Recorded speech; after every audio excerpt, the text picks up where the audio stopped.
New Thought Media Network proudly presents a Science of Mind Saturday Conversations. Learn more about the Science of Mind philosophy, faith, and way of life.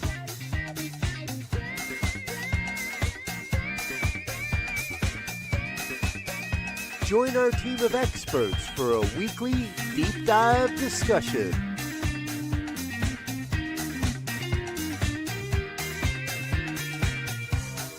Come study the science of mind, chapter by chapter, and resources from the Science of Mind archives. Plan to join us every Saturday, 9 a.m. Mountain Time, only on the New Thought Media Network. Good morning, everybody. Mark Gilbert here with you this morning. Welcome to another edition of Science of Mind and Spirit Saturday morning conversations. Looking forward to this morning's conversation where we're covering one of the chapters from the Science of Mind textbook. And it's one that I am don't read that often, to be honest, but I'll speak more about that in just a few minutes. But I do want to invite you that if you are watching this live, that you drop your name and your location in the chat field wherever you are. So if you're watching this on YouTube or Facebook or wherever you happen to be viewing this, then be sure and put your name and location in there. I'll put a banner up to remind you. And if you're not watching live, I won't be able to see it anyway. So you don't need to do it if you're watching the recording. In any case, it's great to be with you again. And let me just put that banner up there just to remind you, if you're watching, put your name and location in there. And I'd love to interact with you. This is really a program that is for conversations. And I know it's hard to have a conversation when you're watching a recording, but if you're watching it live, I do want you to interact with me. And I'll say that off and on through the beginning moments of this show this morning to encourage those of you who may be watching this live to do that. This particular week, we're going to be looking at one chapter out of the Science of Mind textbook that is an interesting one, and it's called Physical Perfection Concluded. That's probably my favorite title for a chapter in the textbook. And I'm joking. It's not one that really grabs you. And in fact, it's one that I skip over. And I have to confess, I probably don't refer to it as often as I do other chapters in the book. It's almost like it's a sequel to the chapter before it. And that name just doesn't grab me. However, it is the chapter we're going to be discussing, and there is some interesting content in it. In preparation for today's conversation, I did go back and reread the chapter, and my old broken copy, which I use for annotations and writing notes in, does reflect a lot of comments written through the years in reading through the Physical Perfection Concluded chapter. But it's not one that I refer to frequently, but it is one that I think has some interesting content in it. And that's something that we're going to be looking at over the next few minutes. In any case, again, if you're watching live, I'd love for you to drop your name and location into the chat field so I can bring that up and acknowledge you. And then if you have questions as we're going along this morning, I would love for you to interact with me. And if you've got any questions at all about Science of Mind, even if it's unrelated to a degree to the topic at hand, they're all interconnected on some capacity. So we would love to get your comments and thoughts into the video and into the field and react in a conversational way. That said, I do want to delve into this particular chapter. So some of you that are watching in video, they're going, get on with it, Mark. Let's have some fun. Let's jump into the chapter and talk about some of the stuff. Well, let's look at a quick overview of what this chapter really is about. And it builds on the previous chapter of the textbook, chapter 14. The preceding chapter was entitled Physical Perfection. And what it does is it discusses healing in a general terms. It talks about the use of Science of Mind principles for healing anything. But, the physical body tends to be the emphasis of the two chapters, but that's not the only thing that we're healing.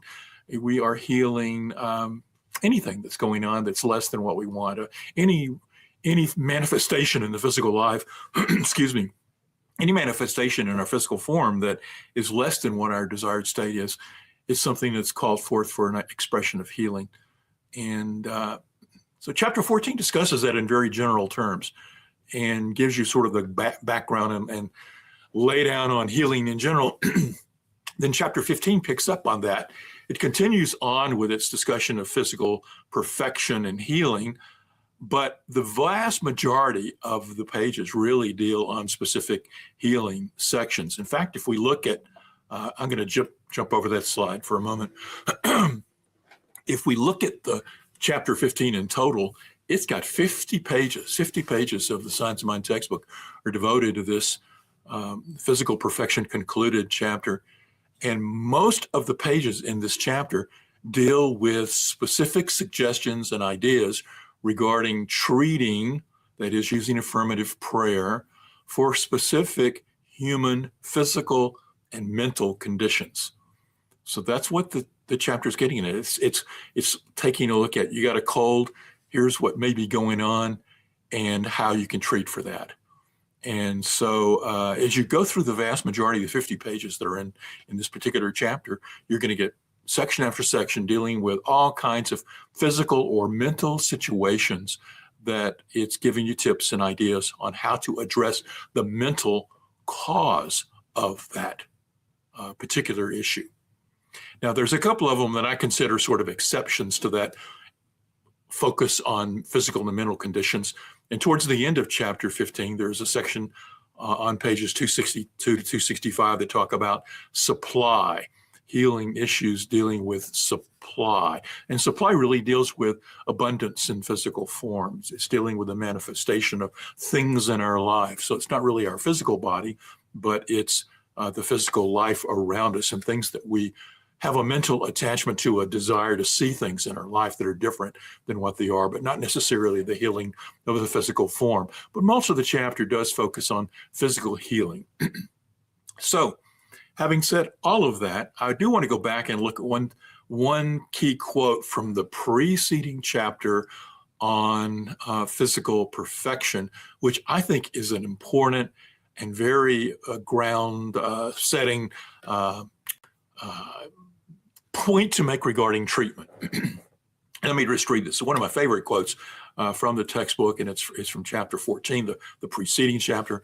It says, treatment is the act, the art, and the science of inducing thought within the mentality of the one treating, which thought shall perceive that the body of the patient is a divine, spiritual, and perfect idea. Now, a lot of words, but what do they mean? Treatment. Well, treatment is affirmative prayer in Science of Mind. If you've studied it at all, you know that you sort of plug in affirmative prayer, or the process, the 5-step process of treatment is what we're talking about. 5-step process, the first 2 steps are really about the first one is anchoring yourself into the oneness of the universe. The second one is that recognizing that you are part of the oneness of the universe. So steps 1 and 2 are really getting into a non-dual consciousness state of being, a state of awareness. And I'll speak more about that in a few minutes. So step 1 of treatment is that aspect. And then step 3 is stating the truth from the highest perspective. Step 4 is having thanks and gratitude for it. And step 5 is releasing it. That's what treatment is. Treatment is running through those particular steps. So we say this prayer, this 5-step prayer that we do, is really an act, an art, and a science. So what do we mean by that? An act seems mostly self-relevant, it's just self-evident, I mean to say. But an act is something that we are doing. And most of the time we speak them verbally, but we don't have to be. An act can be the act of truly just running through the treatment in your thoughts, silently in your head, so to speak. So the act is a flow of the ideas within your consciousness. And so that is the act that we're doing when we're doing a treatment. In fact, treatment really, when you get down to it, is simply a flow of consciousness. It's a flow of ideas within the mind of the one perceiving it. Okay. And of course, the mind of the one perceiving it is the mind that's part of the one mind. And so when we look at it from the biggest perspective, we recognize that when I'm moving consciousness within my own perception of my own mind. I'm moving consciousness in the one mind that exists and moves in and through everything and gives everything its being. So that's the act. What do we mean by the art? Well, the art is recognizing that there's sort of a something that we can do that we bring our own unique flavor to. When you see art in the general world out there, we're talking about people who are creating something that's created in their own special and unique way. Somebody who paints a picture, writes a book, creates a sculpture, etc. That is their expression of their art. So there is an art to treatment. And so even though there are 5 common steps that we talk about in the argumentative style of treatment that we can go through, each person puts their own artistic stamp upon the treatment, because really the key thing is the movement of their own consciousness. It gets back to the act of what we're actually doing in prayer, which is moving consciousness in a direction to recognize the greater truth. So we have an act. We have this art, so that prayers that are given, or treatments that are given by myself, it will be different from yours, different from anybody else's. So we have our own unique style because we bring our artistic nature, our artistic personal expression and uniqueness to the prayer itself. And then the final thing is it's a science. And what do we mean by science? Well, we think we all know what science is because science so much pervades our life. But what we're referring to, and Holmes is referring to here, and we're referring to treatment as a science, is to recognize that it's something that we can objectively see if it worked or not. That when we are treating for physical health for myself or someone else, we can actually see, did it lead to the physical health? Did it lead to the success in what we were treating for? Did we see the outcome in the physical form that was what we were moving towards and seeing in the physical perception within our own consciousness? So it's an act. We bring our artistic ability to it, and there's a science by the very nature that we can measure its success to a degree. And so finally, all of this is about act, art, and science of inducing thought. Gets back to that consciousness piece again, where we're inducing thought within the mentality of the one treating. So if I'm the one treating, it's about the movement of consciousness within me. That I am doing an act that is moving through consciousness through me in a way where I am able to see it and know it and feel it. I'm inducing thought within my own mentality of the one treating, which shall perceive, and this is the key point in all of this, is that we're perceiving that the body of the patient, in this case, it could be my body, it could be the body for another person, it could be any kind of physical form, because the term body doesn't just relate to a human body, it relates to the body of the universe. And so when we talk about physical effects, no matter what they may be in the world of form, that is body into the generic term and how Holmes uses it. And so what we have is this movement of consciousness within ourselves, where we're perceiving that the body, the form of whoever it is or whatever it is a divine, spiritual, and perfect idea. And you'll notice in that quote that he is flipped into using capital letters. If you're familiar with reading Holmes, that every time you see sort of an odd-looking capitalized word, he's referring to that characteristic in the divine aspect of the oneness of God, Spirit, the All. So what we're seeing here is that as I treat for whatever it is I'm treating for, I am treating for perceiving the divine perfection at the highest level of God, and recognizing and knowing that that spiritual and perfect idea exists. So it's that key quote, I think, boils down all the things that we need to really know about treatment in a key way. A lot of it is just going to be adding on to that. But I think that if you can really understand that, you get a sense of what treatment is about. Now I'm going to jump ahead and get into chapter 15, which is what our discussion is for this week. And I'm going to open with the opening paragraphs. No, I'm not going to go through a lot of quotes from this chapter. 50 pages, we don't have enough time to do that. But there are several quotes that I want to highlight for you that I think are pertinent for understanding what Holmes is talking about in terms of using treatment and understanding and knowing divine perfection. So this particular quote, and let me make it a little bigger on the screen here for you. Wrong one. I want to go to that one. Is He begins chapter 15 by saying the following: what should we try to heal through spiritual treatment? If we're dealing only with the power of a thought, we should not to expect to heal anything. But if we're dealing with a universal principle, why should we set any limit to its power? Now, I want to stop there and just reflect upon the fact he's telling us that we're not talking about the power of a thought. And you're going to say, well, wait a minute, Mark, didn't you just say it's a movement of consciousness, that it's the thought that you're flowing through your awareness that is moving to the state of creating the healing and the treatment, etc.? Well, we are moving consciousness, but we're not, as a human, at the human level, issuing a thought that's got healing power. Instead, we're having a thought that is flowing through consciousness with a capital C, the big consciousness of the divine, and that we are using and tapping into, again, capital letters there, a universal principle. And that universal principle is God, the All, Spirit, the One, the Absolute. So we're moving out of seeing us doing it. We're not doing the work. We're setting the work in motion within the mind of the divine. And that's the key point he's making there. But what I really want to hone in on is a statement in the second paragraph of this opening chapter, where he says, since the law of God is infinite, from the spiritual viewpoint, there is no incurable disease, as opposed to a curable one. The law knows nothing about disease, it only acts. The practitioner realizes that his word is the presence, power, and activity of truth, again, capital T, which is in him, which is almighty, which is God, beside which there is none other. Again, he's re-stressing the point. It's not our individual thoughts that are creating the healing power.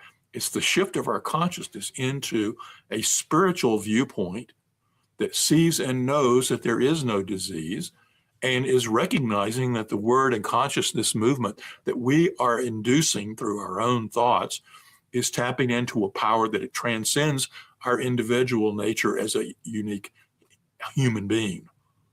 And that's a key point to get at, and I want to come back and stress a statement in this. So we're going to come in and hone in on one sentence in that second paragraph. Holmes says in that, if you might have seen it, since the law of God is infinite from the spiritual viewpoint, there is no incurable disease as opposed to a curable one. Now, I'm highlighting that because I want you to think about what is the spiritual viewpoint. What do we mean by the term a spiritual viewpoint? Now, you might argue that if in the beginning steps of the prayer we shift into a state of knowing oneness, where again the beginning step is to recognize that everything is one and to recognize there is a power and presence that's in everything, and step two is to recognize that we're part of that. Shouldn't we believe that in the steps 1 and 2 of the treatment we have moved into a spiritual viewpoint? Have we? And that's the question I want you to contemplate if you're a practitioner, and I mean that in the broadest sense, anybody who practices science of mind principles in their own life, and you use affirmative prayer in any way, in your first steps of 1 and 2, have you developed and put yourself into a spiritual viewpoint in steps 1 and 2 of the treatment? So that gets to the question, what do we really mean by a spiritual viewpoint? And I want to make a distinction here between understanding it intellectually and subjectively embodying the concept. Okay? Now, I'm going to stop there before I explain these and just remind folks that if you're watching this live, I'd love for you to drop your name and location in the comment field. Let me know that you're watching. Love to bring that in. If you've got a comment or have a question about anything that I'm saying, I would love for you to jump in and just raise any kind of question or issue that you have regarding treatment work or about science of mind in general. So be sure to drop that into the comments wherever you're watching the video, and hopefully the system will bring it up for me to see.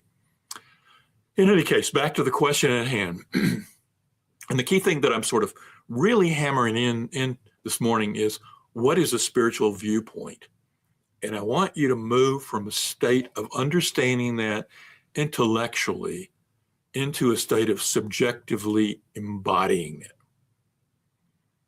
It's one thing for us to say a prayer, to say an affirmative treatment, and say the words, there's only one life, there's only one power, there's only one God.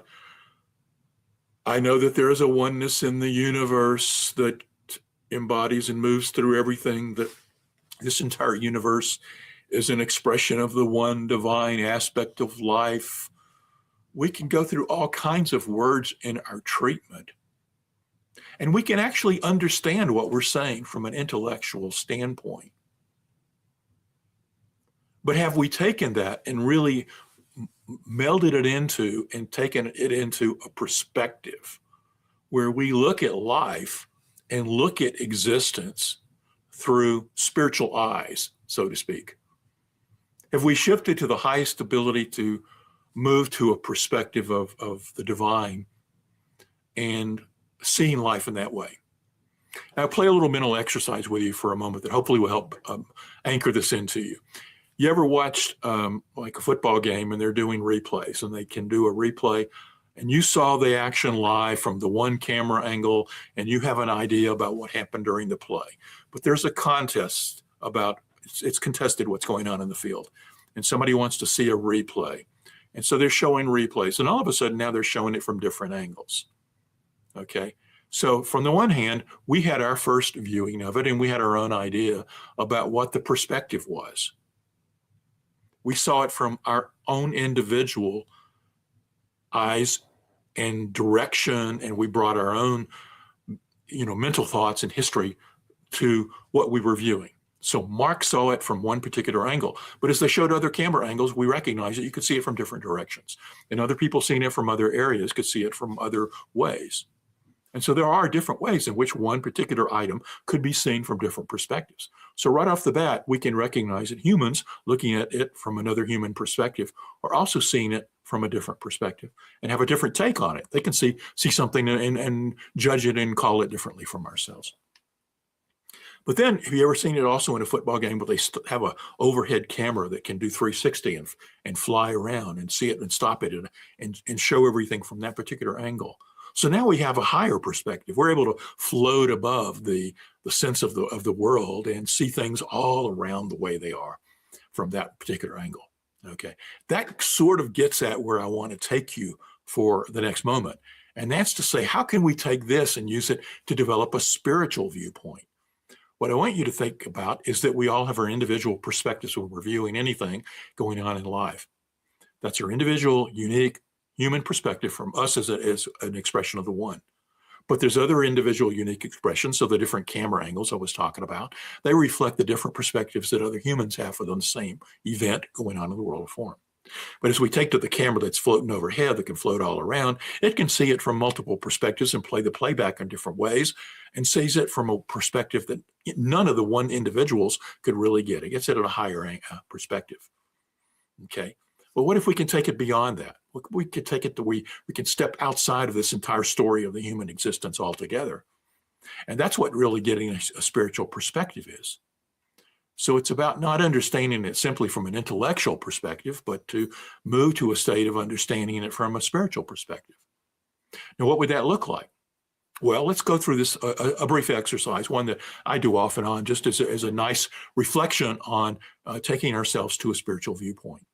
Okay, you're sitting there in your room, you're looking at the computer and what's going on. But what I want you to consider for just a moment is, as you're looking out there, I want you to say to yourself, I'm not this world out here. I'm not this world. This world is not me. Who I really am is not this. And I want you to consider your body for a moment. Say, this is not my body. I'm not this body. The person that the perspective I'm trying to take is not this body. So I'm not this world out here. I'm not this body. Next, I want you to take it inward and say, I'm not these thoughts. I'm not these thoughts. Okay. So what I'm trying to get you to do is to disidentify for a moment with yourself, because our normal perspective is I'm working through this world out there. This is my body. That's the form that takes me through the world. And I have all these thoughts that are going on that direct this body and are interacting with this world.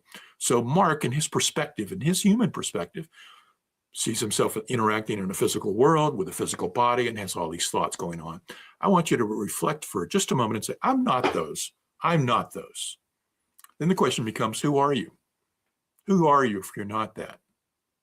So the question, ask yourself, if you can release yourself from all this, who am I?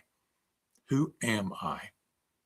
And if you do this repeatedly and you delve into that question of who am I, what you're going to come up with is I am something that transcends this form. I transcend this world. I transcend this body. I transcend these thoughts. I'm moving into that higher camera angle that I was using the metaphor for a moment ago. I'm moving to a perspective where I see things from a higher vantage point. All of a sudden, I recognize that this third dimension is not the ultimate reality, that the expression of time that we're moving through time moments and increments is not the real truth. If I can step beyond the physical form and through in the sense of time, if I can step outside of this third and fourth dimensional experience that we are having as human beings, that I'm starting to take on a higher and higher viewpoint of a perspective that is higher and closer to a more spiritual perspective. So the real nature is to lift ourselves out of our human experience and identifying totally with our human lives and stories and physical forms for the moment that we're doing the prayer work of the spiritual mind treatment, to lift ourselves and put ourselves into a spiritual perspective. That means moving out of our human story and moving into the spiritual story and identifying ourselves as something that is transcendent of form and time and is in a state of the absolute where absolute truths abide.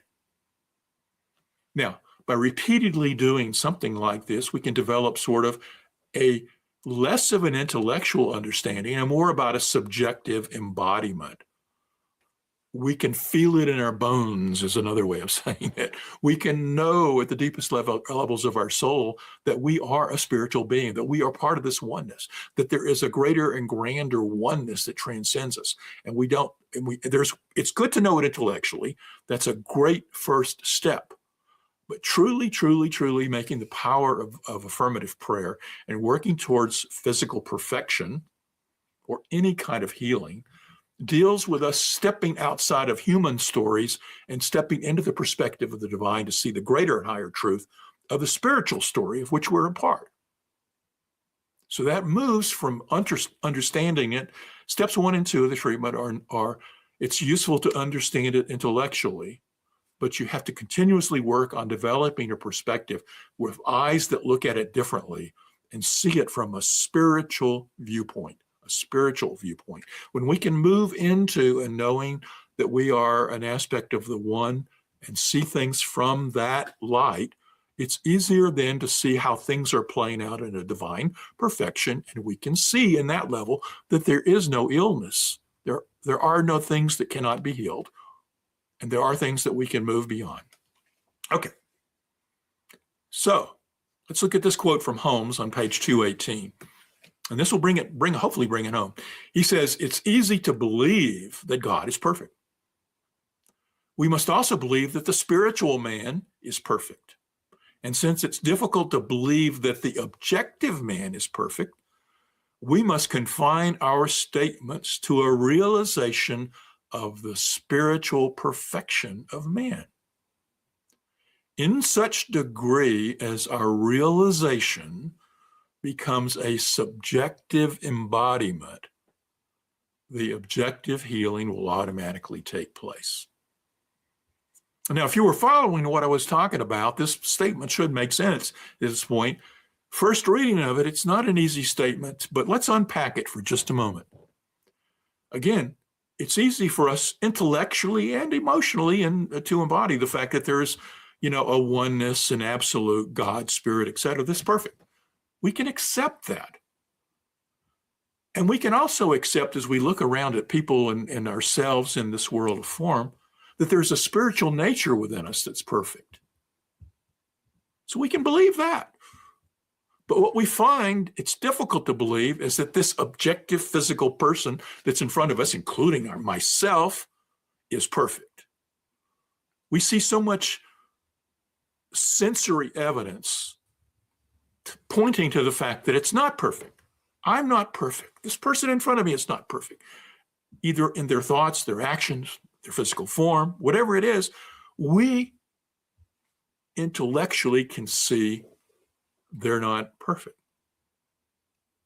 Because we're looking at and making our statements by our observations of the physical objective man. But Holmes is calling us to see the spiritual man, to see that internal nature, that internal divine. And what we are really, really called to do is to not only know that intellectually, but to subjectively embody it, to know it in our bones, to do our treatment work from a state where we feel that we are lifted up out of our human perspective and beyond all other human perspectives to a higher and grander overview of all of this form going on, to see it from a spiritual perspective where we know the greater truth. And, oh, this is a divine play where things are acting out in a way just for us to learn and grow and remember the truth of the oneness of who we are. Now, this is the key point I really wanted to make today. We've got a couple of more quotes I'm going to share with you, but I do want to get your comments. And if you've got a question or comment, I would love for you to bring that into the mix this morning. So let's, Linda is here. Linda, great to have you with us this morning live. She writes, I have over the past few months started integrating some Buddhist reading and philosophy into my daily routine and practices. It's enriched me in ways similar to what you're describing. Yeah, that is so great, Linda. I am glad you're doing that. You know, we talk about the fact that Science of Mind and Holmes, he created the philosophy by his studying science, philosophy, religion, and bringing together what he saw as the common truths. And what I like to think of it is that simultaneously that he was doing this and flavored by the mental healing movement of New Thought in the early 20th century, that there was also a real movement ahead in the early part of the 20th century where it was looking at the truths that were embedded in all of the major religions and faiths that existed and bringing them together. Aldous Huxley wrote a book called The Perennial Philosophy, where he tried to bring those together. That term perennial philosophy has come together to mean that there's essential truths that are found in all of the Science of Mind teachings. They're found in all, not even Science of Mind teachings. They're found in all religious teachings. That if you get beyond the sort of dogma and exoteric teachings of the major religions, and you get down to their spiritual and mystical underpinnings, you find some common truths between Judaism, Christianity, Islam, Buddhism, Hinduism. And so I think it's very important, and I love the fact that you're going back and reading Buddhist teachings. I know so many people who find that they could go back to other faiths and read them with new eyes because they can put the Science of Mind perspective on it and recognize that, oh, Ernest Holmes was saying the same thing that Buddha was saying. One that's been really meaningful for me is to go back and read a lot of Hindu teachers of late, a lot of people who teach Vedantic teachings. I've really enjoyed reading the work of Ramana Maharshi. In fact, the little exercise I was doing a few minutes ago was sort of a modification of what he calls self-inquiry. Self-inquiry is the process where you ask, who am I, who am I, who am I? It's inquiring into the self. Now, and what you start recognizing is that we have a little s self, that's our human story that we identify with. And there's a capital S self, which is spirit and the divine. And so we are, what we're trying to do in the whole spiritual path is about waking ourselves up to remembering or recognizing that we're not this individual. Yes, we are expressing our life as this individual, Mark or whomever going through this individual life, but I am greater than this. And so we first have to step out of it. So, and just if I can go back to my exercise for just a moment, it's sort of like looking out at the outer world and saying, okay, I'm not that. I'm not this physical form, this body. I'm not these thoughts. Then where am I? Who am I? I'm still left with something. And that's where internally I go in and recognize there is something flowing through me that is a divine essence, that's a divine nature, that is the divine spirit that's embedded in me. And I start beginning identifying with that. And when I do, the more I identify with that, then there's also a part where I come back and I recognize, okay, I am living in this world and I have this body and I have these thoughts. So that's also part of the oneness. So a true dual, non-dual nature has to recognize that, yes, my truth is not all of the stuff that I'm currently identifying with when I'm totally identifying with my human story. But I'm not also denying that that's not real. So both are real. There's maybe an ultimate truth that is within spirit or the absolute, but I'm still having this human experience. And a true non-dual nature melds the two together and recognizes that I am anchored in both an unchanging, non-dual, absolute nature, but I'm living as in a human experience in a relative world, moving through myself and my story as Mark, etc. So, and both are part of that non-dual aspect. So it's, and that's something that if you can truly get that, you come back and you find Holmes was talking that too. Holmes, but he was also having to speak to where people were. Hopefully this is helpful. Roy, it's good to have you, Roy. I grew up in Christianity. It teaches me I'm nothing but a worm. Only Jesus is perfect. Then in Mormonism, that taught me that I can become perfect only after jumping through hoops. And so, it's one of these things. I know some of my colleagues, we talk about, Christianity and its underpinnings and Holmes liked to say that science of mind and religious science was a Christian philosophy, which a lot of people I know take issue with, because there are parts and ways in which Christianity has been presented that teaches to, you're born in sin and it's, you have to repent and claim Jesus as your Lord and Savior in order to repent. But it's born with a sense that we're born imperfect and in sinners. And what, of course, the perennial philosophy teaches, all of the mystical teach, the mystical nature of Christianity also teaches is that we are all one, that we are already perfect in that. So, and you're right. Okay. It's no wonder it's easy for me to believe that I'm not perfect now. Yeah. So we're having to overcome a lot of the old programming.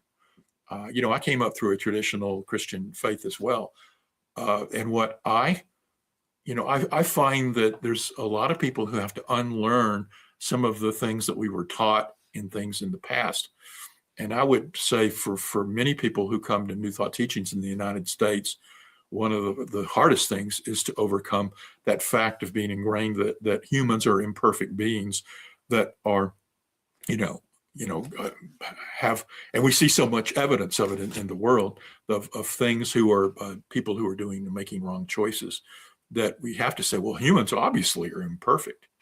But what we're trying to get to, and again, hopefully you can see that there's a distinction here that I'm trying to make, is that when we shift to that spiritual viewpoint that Holmes was talking about, when we can shift our perspective up to the level of God, the divine, the all, that we see, oh, it's all perfect.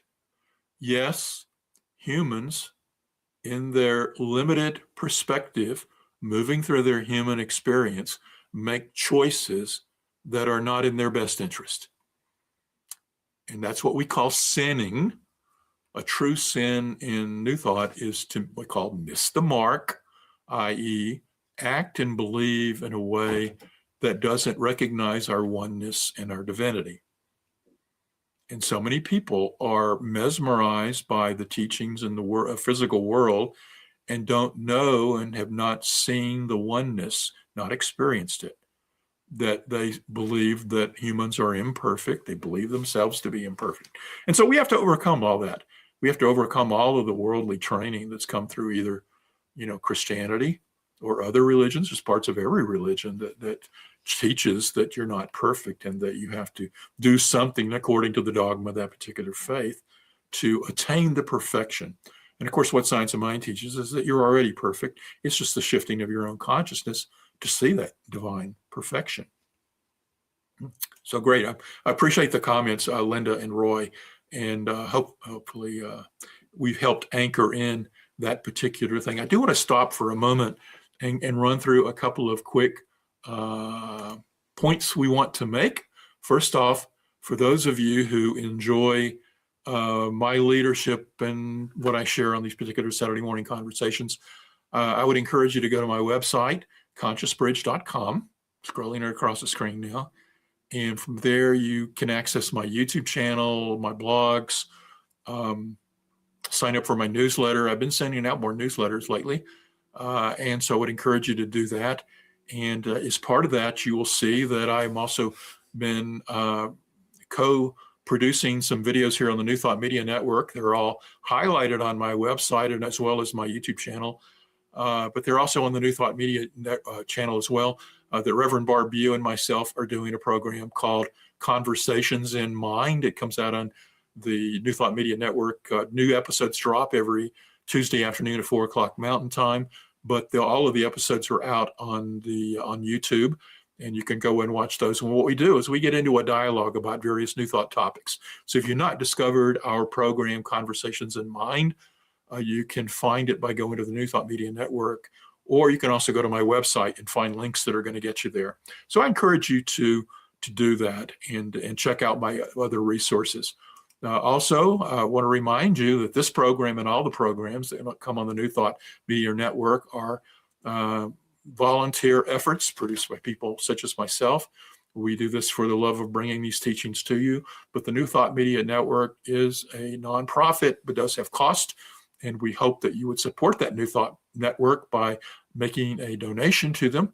You can donate and support the New Thought Network by going to ntmedia.org, finding the link for donate and following the steps there. And just, any amount, whether it's $5, $10, whatever you can afford, we encourage you to make a contribution to the New Thought Media Network and to support the bringing of these kinds of New Thought programs. There's so many programs coming out of the network, and hopefully you're benefiting from them.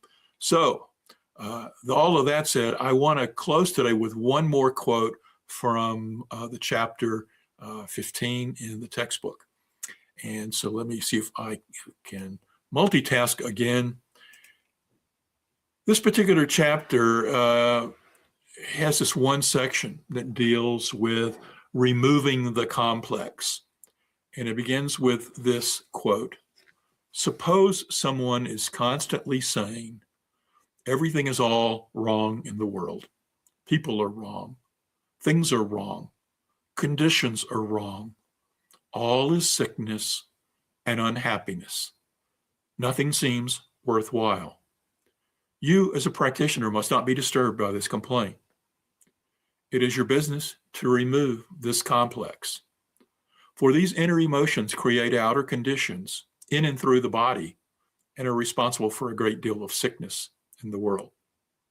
Now, it's hard not to read that and not think about the common complaint that a lot of people have here in the year 2026 about what's going on in the world politically. And we look out at the external world and we see so many things in it. And I know probably each and every person viewing this in some level with somebody has said that everything is all wrong in the world, and then listed their reasons of conditions that they say why the world itself is wrong. So when I was reading this chapter in preparation for today, seeing this quote said, hey, we need to share this and call forth the attention that, that when we look out at the world of form and we see things that are less than what we want, you as a practitioner, and everybody who practices science of mind is a practitioner, you must not be disturbed by all the complaints you're hearing, even if the complaints are coming from your own mouth. We've all complained about the world of form and things that are out there that are less than what we want. But it's our business to remove the complex. And the complex may be in us. It may be in others. So how do we do that? How do we move from the outer conditions, which are then manifesting? And when he says in and through the body, yes, it can manifest in and through the body in physical illnesses, but it can also manifest in and through the body by the recreation of those continued conditions in the world of form.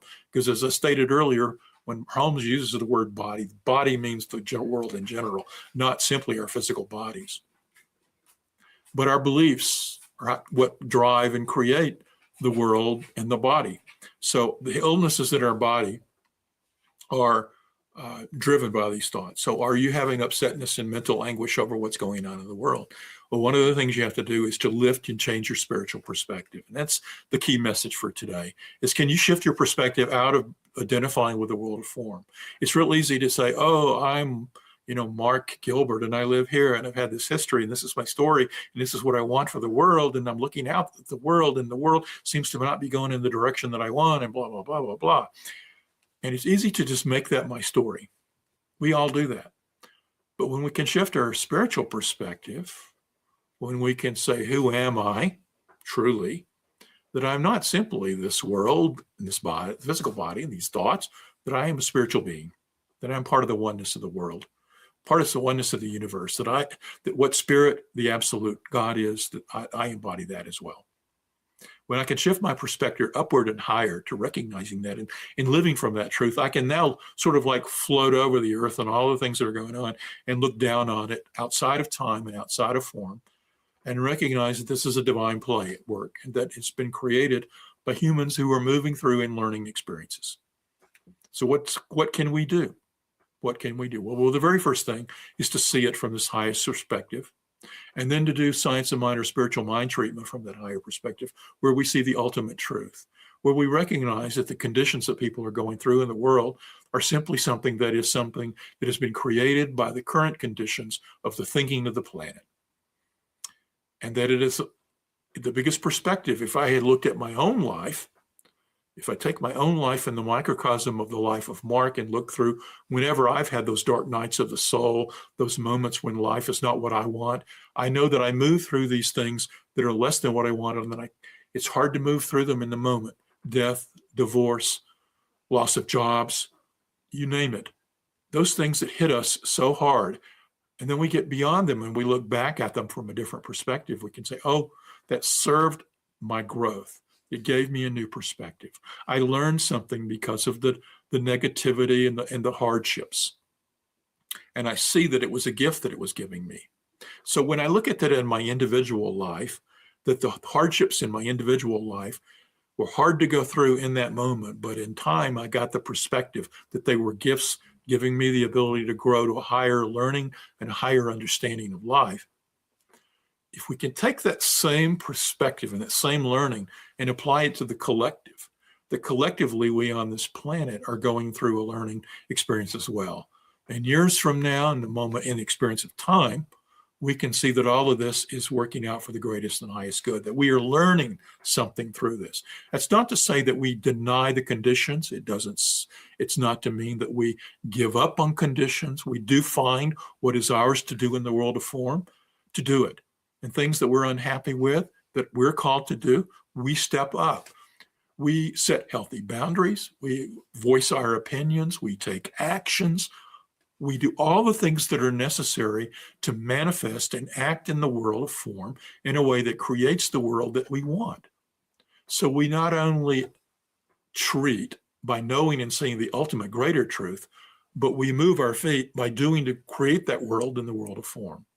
So I ask you to think about, when we are healing the world, what is the world we're healing? It's a spiritual world, ultimately. To embody that, to see your role in that, to see you interconnected to this entire world, and then to treat and see the truth from the highest vantage point that you can embody of stepping outside of time and form and seeing the divine play that is occurring. See the goodness that is in it. Also see the areas where there's less than what we desire. And as you re-engage in the world of form, do so with that higher perspective that brings together love, happiness, joy, the divine characteristics of the world that we want to create in the world of form. Bring those into your own life and bring it into your expression. So I hope that today has been helpful. Again, check out my website, Conscious Bridge. Remember that you are a divine being, that you are God embodied, that you are love, and you are loved. And to bring the love that you feel to the world and all that you think and do. Thanks for being with us this morning. I hope it's been beneficial. Be sure to like, subscribe, and all the good things we like to say. So with that said, and Mark attempts to multitask in this ending, blessings to each and every one of you. Love you. Take care.